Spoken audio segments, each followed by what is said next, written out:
Hi everybody, my name's Travis and this is the Daily Travesty. In this video, I'm going to be describing a very tense in-game situation that happened in my friends and I's 5th edition D&D game, for which I'm the Dungeon Master, where one of the PCs willingly provoked a high-level enemy, a fire giant named Lord Brynjar Fireforge. Now, the PC, a 5th level Dwarven rune knight named Falstad Blackbeard, he was in way over his head here. And rather than have Lord Brynjar immediately squash him, a dramatic chase ensued where Falstad was running for his life, the fire giant hot on his heels. Everybody at the table loved this exciting chase sequence, including the player playing Falstad, and in this video I'm going to share with you some of the elements of the narrative that give context to this situation. I'm going to share the modified rules I used for the chase itself, and I'm going to talk about the way that I balance the encounter to keep the tension high throughout. Feel free to skip ahead if you're not interested in the narrative setup and only want to see how the encounter worked out from a mechanics perspective. Now, Falstad, Blackbeard, and the other members of the adventuring party are all dwarves, citizens of the Undermountain city of Thanor. The story is that several generations ago, one of the Thanorian dwarves did a favor for the fire giant Lord Brynjar Fireforge, and in exchange, Lord Brynjar taught this dwarf the secrets of runesmithing. Runesmithing is a way to imbue weapons and artifacts with elemental powers of fire, stone, or wind. Now, the intention on Lord Brynjar's part was for this one dwarf to have access to the powerful crafting technique for his own personal use, but he was never meant to share it with others. These secrets of runesmithing are sacred, known only to the fire giants, and the intention was that it wasn't meant to be shared. Now, whether by some miscommunication or maybe willing disregard, this dwarf did not keep the knowledge secret. They returned to the dwarven city of Thanor and taught many others how to craft the runes. Jumping ahead several generations, and Thanor has become a very mighty city indeed, with dozens of runesmiths and a bustling trade of runically imbued items which are traded throughout the Undermountain and even in the Overmountain communities of halflings, elves, and humans. This is where the tension in our story begins, as Lord Brynjar sees his works being put to use by a civilization that doesn't deserve them, and he now seeks to destroy Thanor and all of its runesmiths. What he does is he employs a large army of Dwagar, evil dwarves from the deeper reaches of the Underdark, to help him exact his retribution. Brynjar and the Dwagar are quite successful at this. They take over the city and enslave the remaining Thanorian citizens, and Lord Brynjar himself takes up residence in the throne room of Thanor. Now, at the time of the Dwagar occupation, Falstad, Blackbeard, and the other members of the party are not in Thanor. They've been traveling the Overmountain world on a special mission and returned to their city after a period of 50 years to find that everything has changed. Thanor itself is a multi-leveled underground city. You can picture Minas Tirith from The Lord of the Rings, but essentially flipped upside down, with the throne room and most of the important levels deepest underground, because dwarves. As the party fights their way through groups of Dwagar, slowly making their way deeper into Thanor, they are eventually approached by an emissary of the Dwagar who offers them an interesting choice. Though the city itself is mostly overthrown, there is one group of rebel Thanorian dwarves who have entrenched themselves deep in the lowest level of the city, and have been making it very difficult for Lord Brynjar to fully complete his goal. This emissary offers that if the PCs go to the rebels, a group who calls themselves the Anvil, and convince them to peacefully abdicate, the Dwagar will allow all the remaining Thanorian citizens to leave.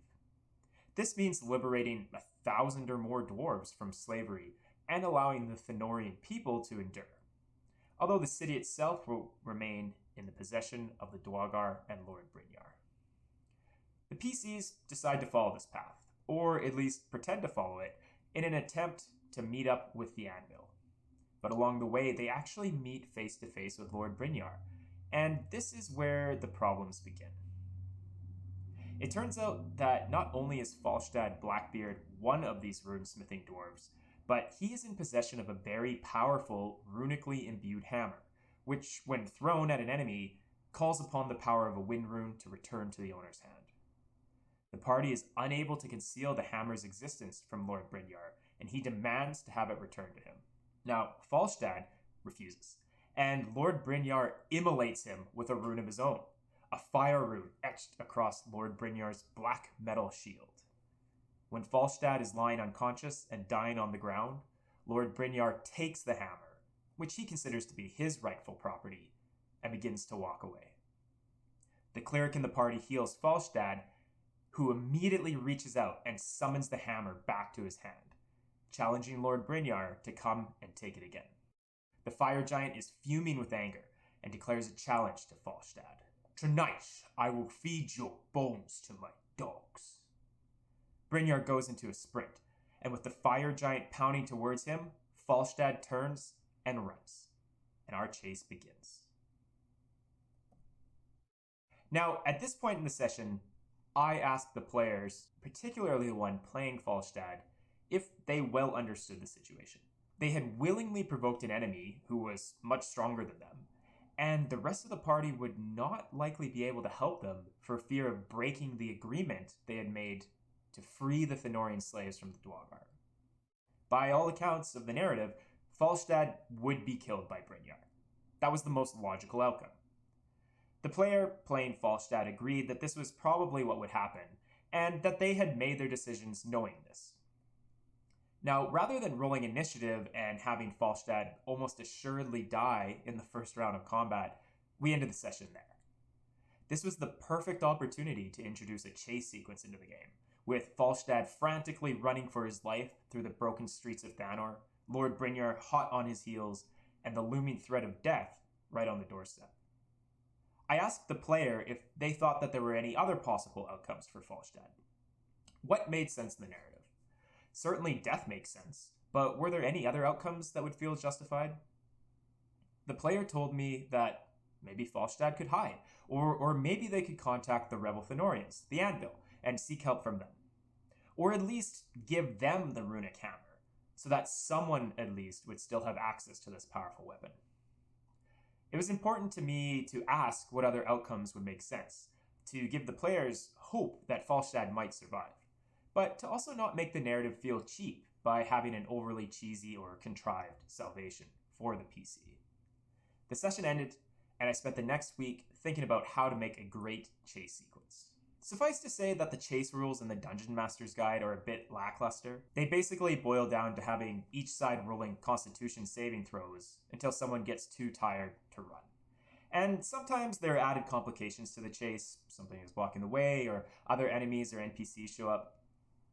I decided to do away with the Constitution saving throws, and decided that the most interesting part about the rules were the complications. So why not just make the chase a series of complications? Different issues that Falstad would have to overcome in order to try and escape. I ran the chase sequence as an individual skill challenge for Falstad, where the player would need to make 7 successful skill checks before making 3 failures in order to escape. Each failure representing Lord Brynjar closing the gap and getting that much closer to grabbing Falstad. I used 7 successes and 3 failures here because I wanted the task to seem daunting, but not impossible. In order to decide which skills to test, I got a copy of Falstad's most recent character sheet and looked at what Falstad was good at and what they were not so good at. I thought that half of the skill checks should be for something Falstad was good at, representing the most likely actions that that character would take in this situation. And the other half were going to be some of Falstad's worst skills, representing situations where this fighter would be forced to take unfamiliar actions out of necessity, things like hiding or using acrobatics to avoid hazards. This is the list I ended up with, 12 different challenges of various difficulty, ordered from most likely to succeed to least likely to succeed. Next, I added flavor to the situations.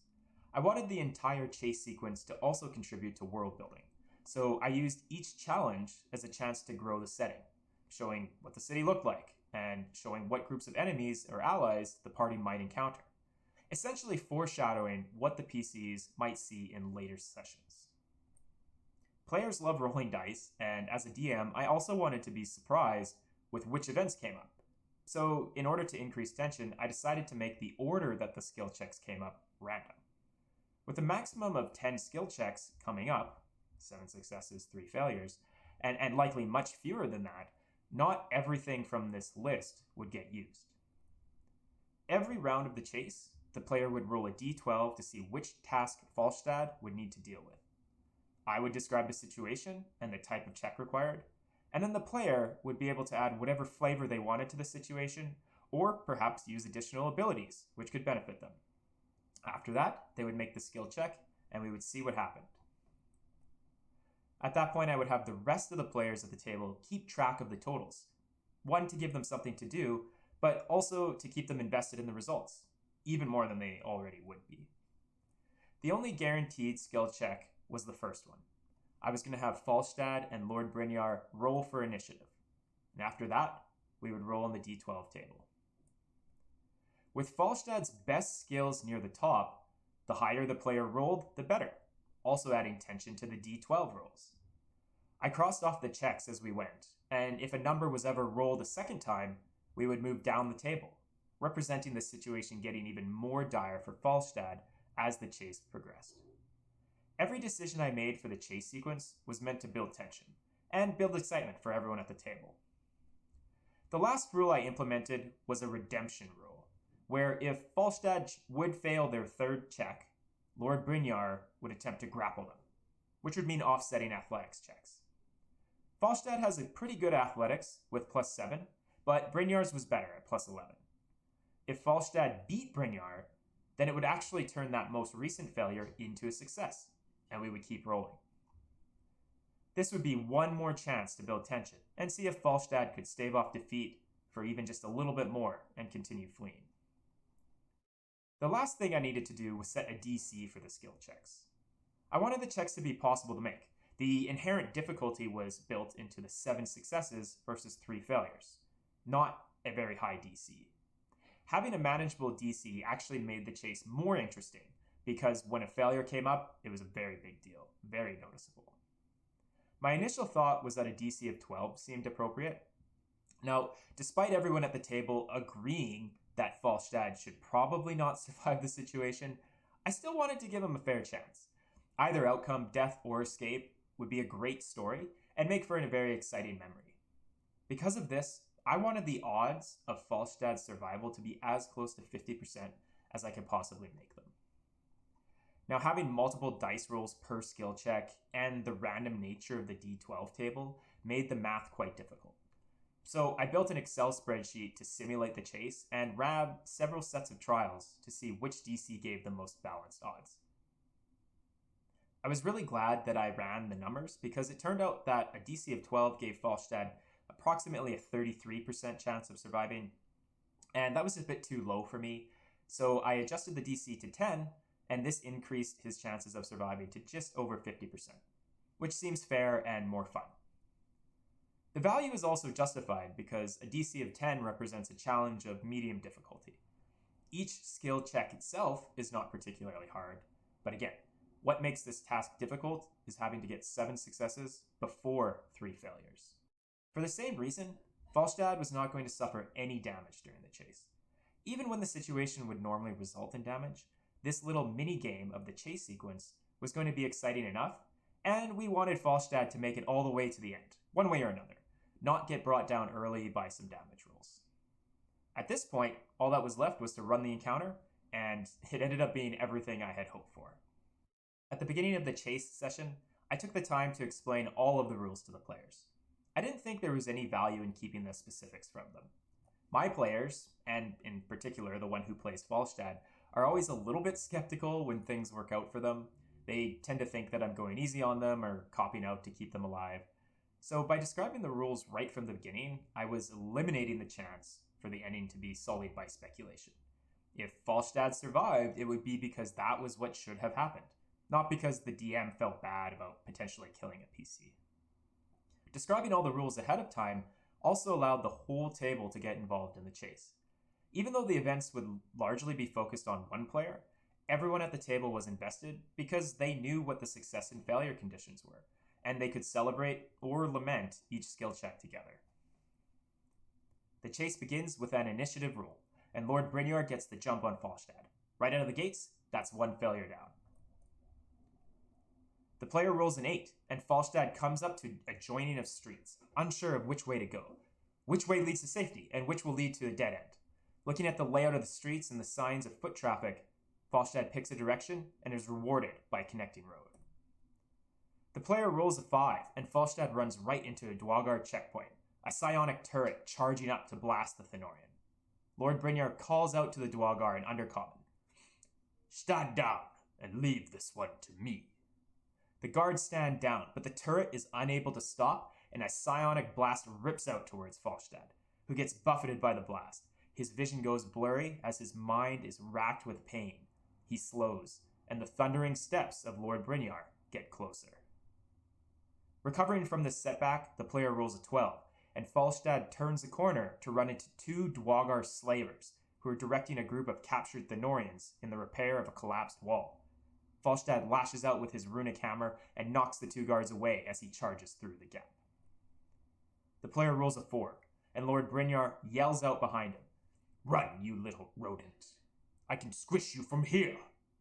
Falstad looks over his shoulder to see a large chunk of stone from the collapsed wall flying through the air towards him, and just barely manages to tumble and roll out of the way, avoiding being squished. This sends Falstad into a dead end, as the player rolls a 3, and Falstad has to hide in a dark alcove. Lord Brynjar's voice draws close, and Falstad can hear the heavy breathing as the fire giant searches the area for him. "Come out, little mouse." Falstad avoids detection, and with Brynjar's back turned to him, uses a stone rune to freeze the giant in place momentarily. Brynjar breaks free, but Falstad has gained a step on the giant, and the chase resumes. The player rolls a 2, and Falstad sees a member of the Anvil, one of the Thanorian rebels, peeking out from a building up ahead. The rebel calls out instruction to Falstad. 30 paces right, 12 paces, Strongheart Sigil 3rd column. Falstad follows the orders to the best of his ability, but is unable to discern the instructions and find the appropriate hiding spot. Brynjar closes in, and Falstad must abandon the attempted aid from the Anvil. The player rolls a 10, and things get bad for Falstad, as he runs straight into a group of Stone Guard, elite Dwarven infantry. One of the Stone Guard gets his shield up and smashes it into Falstad's shoulder, sending the dwarf sprawling and knocking him onto the ground. Lord Brynjar closes in and grabs Falstad by the foot. As the giant hefts the Thanorian up, Falstad's form begins to swell and enlarge as his runic powers increase his size. Lord Brynjar Fireforge and the now enlarged Falstad grapple and fight, but Falstad is unable to get away, and the two square up for single combat. Falstad gets the jump on Brynjar and uses the runically imbued hammer to deal heavy blows to the giant, gaining a surge of energy and cracking in for 4 massive attacks. Lord Brynjar is reeling, but not out, and with 2 massive strikes drops Falstad unconscious. Lord Brynjar lords over his quarry, about to make the final strike, just as the rest of Falstad's party catch up. They plead with the giant and try to persuade him away from killing the defeated dwarf. But Lord Brynjar's anger and lust for retribution prove too great, and he finishes the job, crushing Falstad's skull against the stones of the street. Everything goes quiet, and Brynjar bends down and retrieves the runic hammer, stores it in his belt, and walks away, heading back to the throne room.